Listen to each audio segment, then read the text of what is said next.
Riding with a fresh set of tires is great, but having to buy those tires all the time, not so much. So how do we get the most from our tires? The most longevity, the most value? Well, for street riders, you monitor the air pressure, keep that thing up to spec, it's about all you can do. For off-road riders, we have some other options. The most common is to simply flip your tire around. Once that front edge gets worn down, you take it off the rim, spin it around, and you run it in reverse. That becomes a problem with tires that are directional, which is becoming more and more common these days. Also, you're still using a worn-off edge. That's your braking edge, so it's going to be rounded off anyways. The best solution that I've ever seen is to actually trim your tire. There's several tools that are available to do this. Essentially, it's a really hot, really sharp blade, and you simply scrape off that leading edge. This is the way to do it. It saves you money in the long run, and let's take a look at how that looks.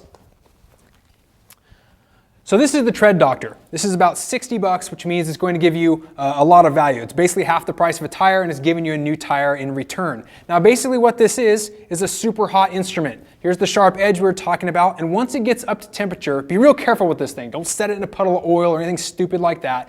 If you want to wear gloves, that's a great idea. It's very, very hot, so be careful. But basically, all we're going to do is slice off this front edge. Now, it's really easy because as it's super hot, it just presses through like a knife through butter.